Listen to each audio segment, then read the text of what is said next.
Hey everyone, this is Mike Wolf, and welcome to the podcast. Today's show is a little bit different in that it's not me doing the interview. It's Jen Marston, senior editor with The Spoon, interviewing Josh Tetrick, the CEO of Eat Just.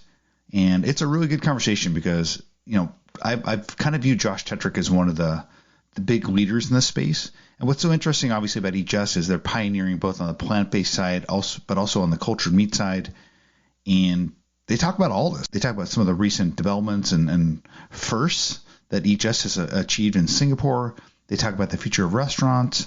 They talk about all this stuff that's just really, really fascinating. And if you think that, and if you've been reading about the news and the things that the company's been doing and how they've been really pioneering in the space around plant-based and around cultured meat, I think you'll really enjoy this conversation.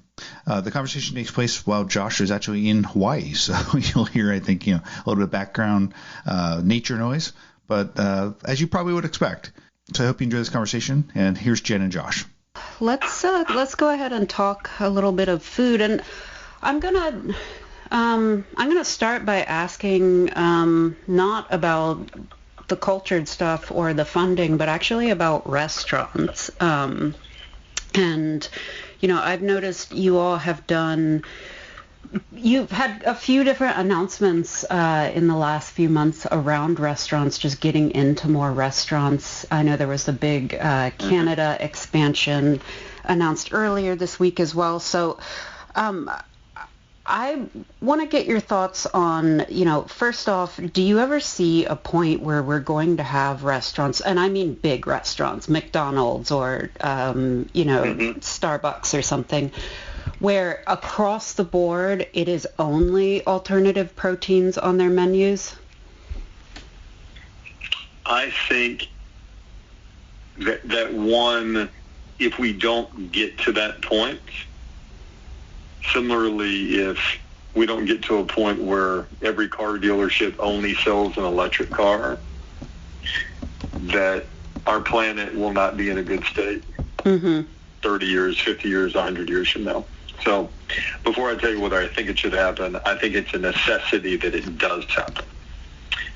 Because giving people an option that's inherently unsustainable, given the urgency that we have, whether oceans are on my mind, obviously, or rainforests or whatnot, to have another zoonotic disease outbreak. It's urgent. And I think we will. I don't think it will only be plant-based. I actually see a world in which restaurants remove conventional meat from their menu. So they remove fried chicken, they remove hamburgers, they remove steaks, they remove fish. They replace it with cultured meat. And some restaurants end up having plant-based on the menu too. I actually think that's what the restaurant menu in the next 10, 20, 30 years will end up looking like. I don't think there'll be a need for conventional meat when you have actual meat, cultivated meat, that just didn't require slaughtering an animal. We've done a lot of really important research around this particular topic. I'll give you one finding from that. It's that about 80% of restaurants said that they would put cultured meat on the menu. And about 70% of people said, well, if it meets the taste and the cost demands that we have, there would be no reason to have conventional meat on the menu at all. So I think that's what you'll see. And I think there'll always be people that want plant-based. My girlfriend, Shelly's a good example. I gave her some of my chicken, and she almost spit it out. She said, I don't want something that tastes like an animal. She's an all-in plant-based eater, and she just doesn't want it. And I think there'll be a lot of people like that, and that's okay. Yeah. Yeah, I definitely know some people who, if it tastes too much like the real thing, they don't want anything to do with it. So that's definitely a good point. Well, I think even for, sorry, John, just to distinguish it for Shelley.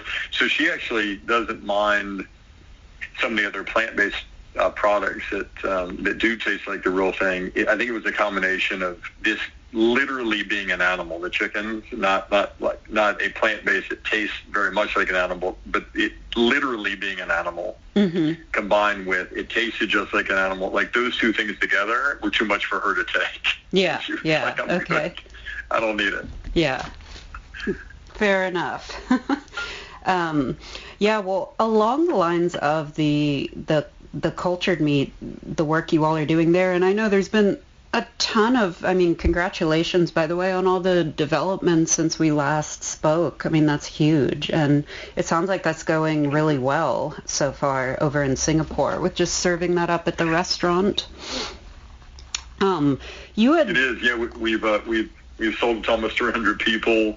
About 80% of the people said they feel good about eating it. About 70% of the people who paid for it say they'd be open to substituting not only for conventional meat, but even plant-based meat.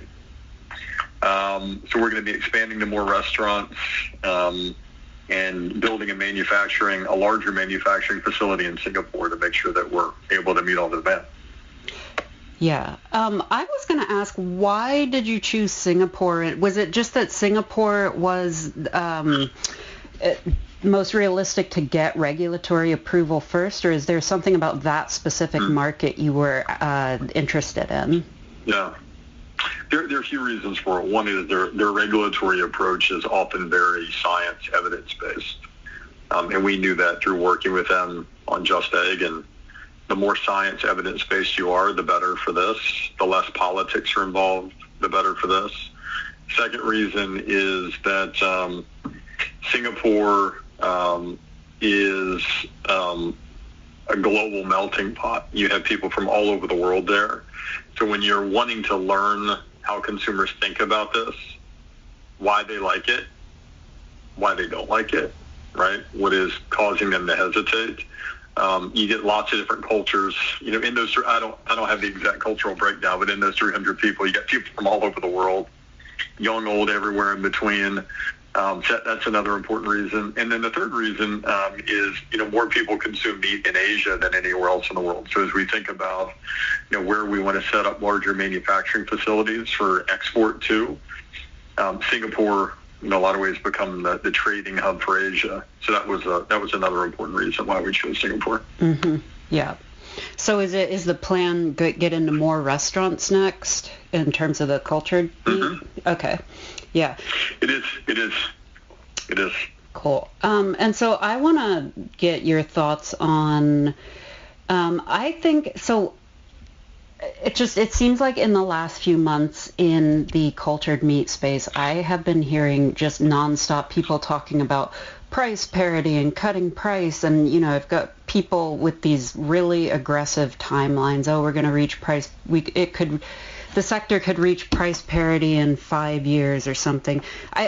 To me, it feels like, and I'm not trying to sound cynical here, but it seems like there is a lot of hype happening right now, and it seems like a lot of folks are very confident that cultured meat is going to just explode very, very quickly. But as you're seeing it, since you're in the space, and we have spoken before about kind of the bigger timeline, what do you think of some of these comments about it's going to reach price parity quickly, it's going to scale up very quickly, those sorts of things? Well, there are a lot of factors involved. So I guess I'll just start with the things that I think are certain, then I'll go to things that are higher and lower probabilities. So what is certain is that cultured meat will eventually get to the price and then below that of conventional animal protein.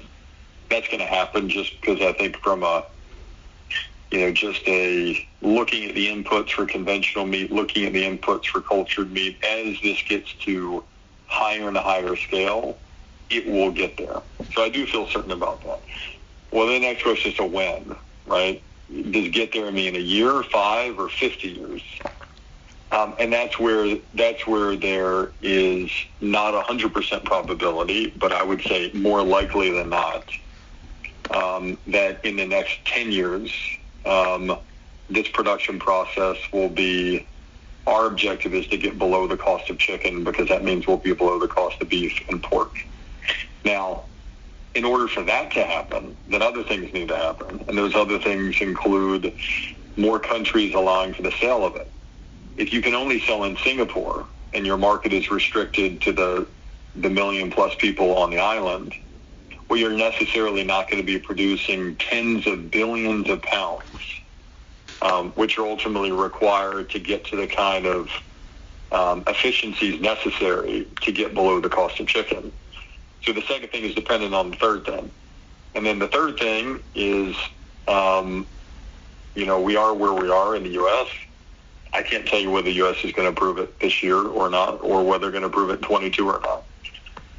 I can't tell you that with certainty. I can say, based upon where it feels like the U.S. is, I think it's more likely than not that we'll see clearance sometime in the next 2 years. I hope it's this year. We're going to be ready if it is, but it's hard to tell.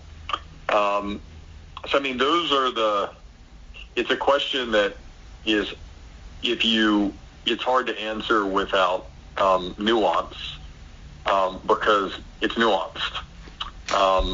It'll get there. A lot of things have to happen for it to get there. A lot of companies will go out of business trying to get there.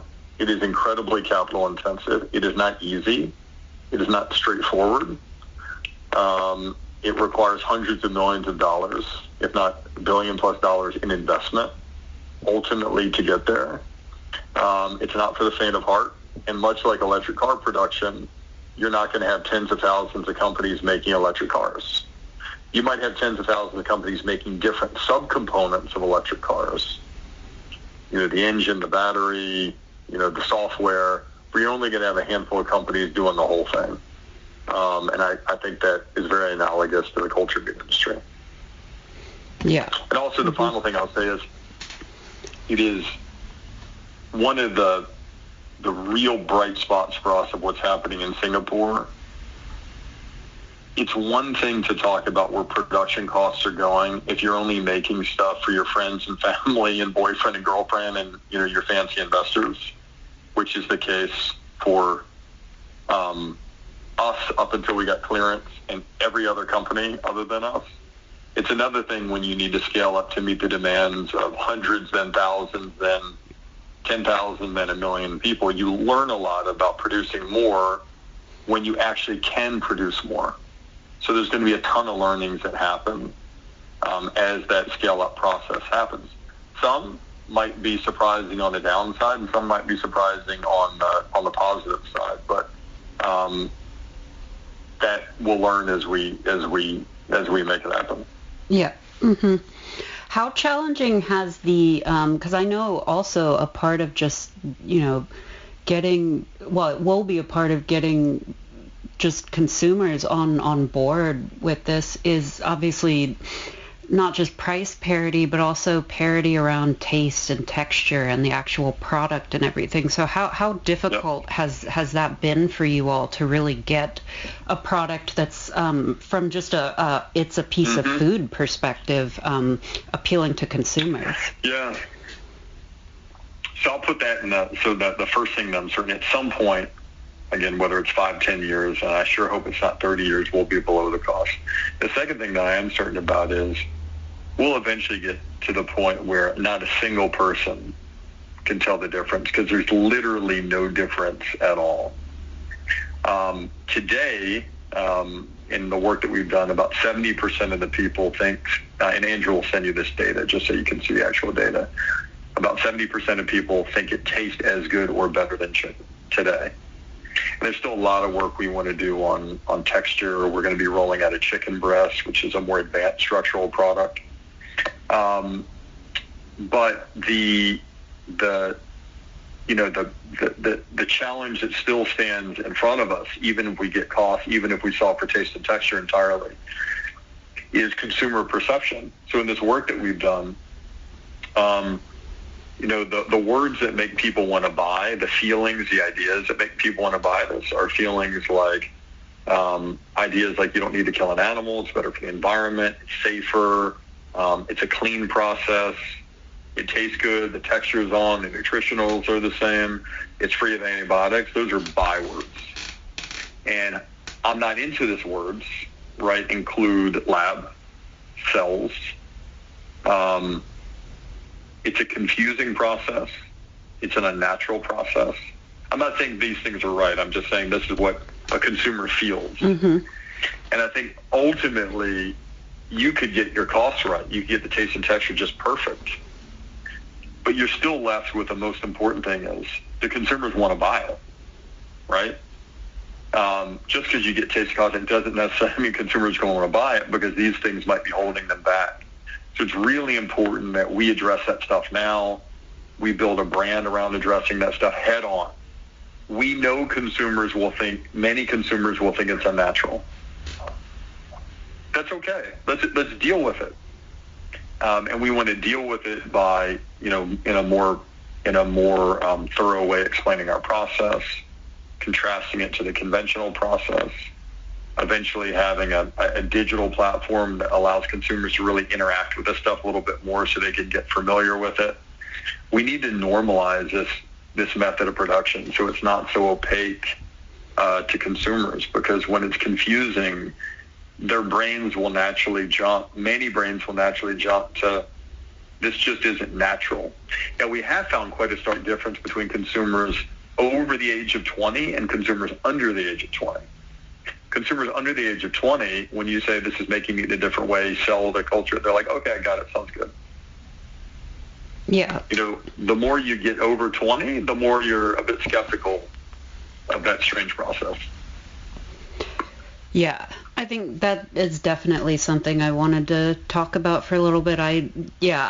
My unscientific askings over the last year with friends down here in Tennessee, and it's pretty varied. But I get a lot of folks who just look at me like I'm crazy when I ask them would you eat meat grown in a lab. But I think it's, what more do we do to sort of educate consumers, especially, and I don't want to sound like an elitist media asshole here, but especially as you get into these areas like Dixon, Tennessee and things like that, where it's, perception of food's a little bit different. How do you start talking to everybody in a way that's going to make it have the same appeal as, everybody loves Doritos for the most part, and even though that's not good for you, people buy it in droves. So how do you sort of win that kind of appeal with something like this?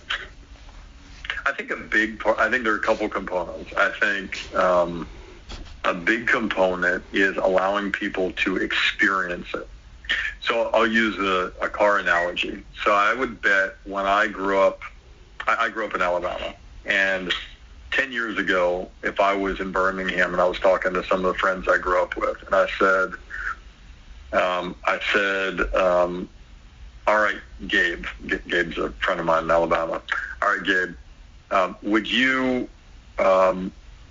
want to drive a pickup truck?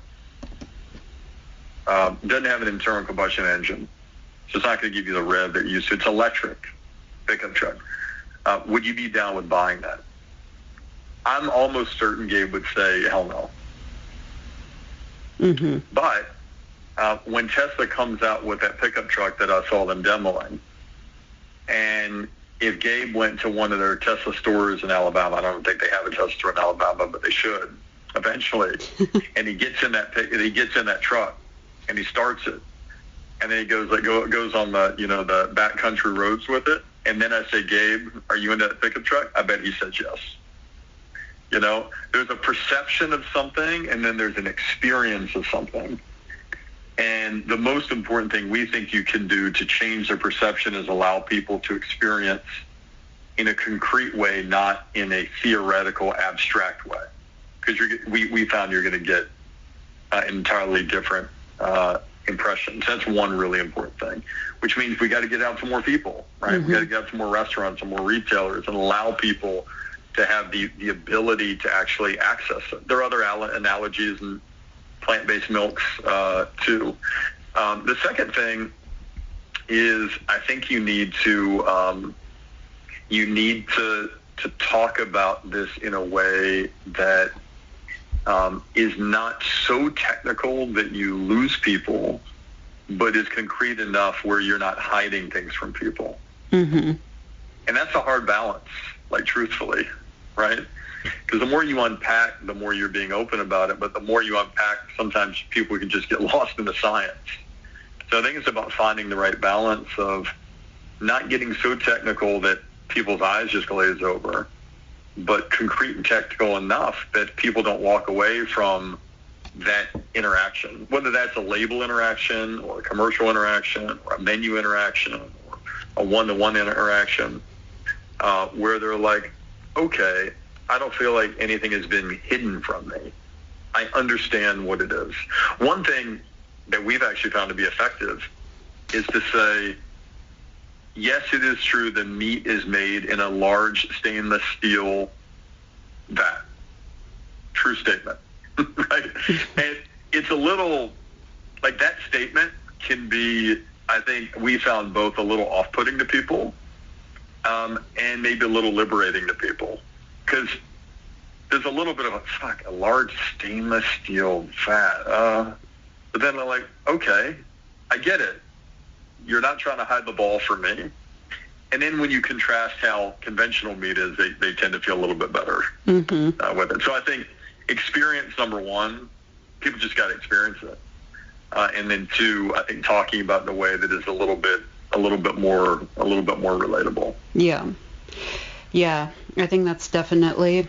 In fact, that's something just from a writing side of things I tend to deal with a lot too, is how do you explain something like this to people in a way that's going to make it, I mean, I think that's a lot of food tech right now, but it's definitely something that I think there's a huge need for more of translating the science into something that isn't going to insult folks' intelligence or lie to them, but it is also going to, the average person needs to be able to understand it. Like I think, Jen, to that point, I think the reality is most, especially if you're talking about folks over the age of 20, the vast majority of people over the age of 20, if you describe the process of culturing meat and they're under a lie detector test and you say, is what I just described strange to you or not? The vast majority will say it is strange. And I think the first step to effectively communicating is to acknowledge that it's true, right? To most people, it sounds bizarre. It sounds strange. That's okay. Let's deal with it, right? Yeah, exactly. I think sometimes there's a resistance to, and maybe even in the early days I had a resistance to it because you don't want to say that out loud. But I think we more effectively address it and move the ball forward if we just say, yeah, I understand why my mom would think it's strange. That makes sense because meat in her mind has been made her entire life in the history of humanity from slaughtering an animal and then cutting up their flesh and serving it. This is different. Let's just acknowledge that. And, I think we've seen in other industries and other products what the thing that can be really strange and bizarre also at some point in time can be normalized and can end up being pretty boring. And eventually I want this to get to the point where people are sitting down at restaurants, going to grocery stores, and they don't even have conversations about it anymore, right? It's not even a topic. They're just like, yeah, I want some chicken. Sounds good. Do you have any chicken left in the freezer? Right? Yeah, exactly. There doesn't need to be like this philosophical engagement, right, every time someone's trying it. Yeah. Well, and that's one quick thing I wanted to ask. I know we're coming up against time here. But in terms of, there's obviously one of the needs for alternative protein in the first place is this, we're running out of land. The way we raise livestock and slaughter animals is, is murdering the planet. We can't keep going like this. I know this, you know this, but that's because we talk about it all day long, every day. But is that something you lead with when you're trying to talk to, say, for example, my little sister who works in the hotel industry and has nothing to do with food? How do you sort of bring in the conversation about the environment without preaching to people, I guess? Yeah. I think the truth is that whether it's not slaughtering an animal or an environmental reason or a zoonotic disease reason, I guess all these things kind of are wound up in how does it make a person feel about it to me. That all of them, sometimes individually, sometimes in combination, I think for most people make them feel better about eating it. Now, feeling better about eating it, even by 1%, doesn't mean they will, because taste or cost could be a barrier. But I do think generally feeling good about something does matter. But I do think you have to talk about, I think things like health, not using antibiotics, to some extent food safety. Often those things we've seen with Just Egg can be a bigger driver than sustainability or animal welfare. With that said, and this was a surprising result from the research that we did, but I found it to be really great, is that the primary purchase driver, both for U.S. consumers and consumers in Singapore, were the fact that they could consume this meat without slaughtering an animal. Mm. Now, they might have correlated that with lots of other things like food safety and environment, so it might not have been looked at like it's just like a purely independent variable, but I did find that to be interesting.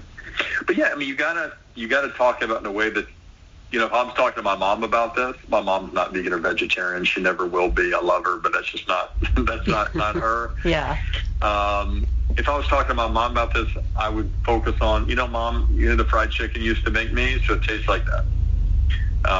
And it's going to have less antibiotics, that stuff you want, and you'll probably feel a little bit better about eating. That's all. That's probably what I would say to my mom. Mm-hmm. That's what I actually have said to my mom. Not what I would say.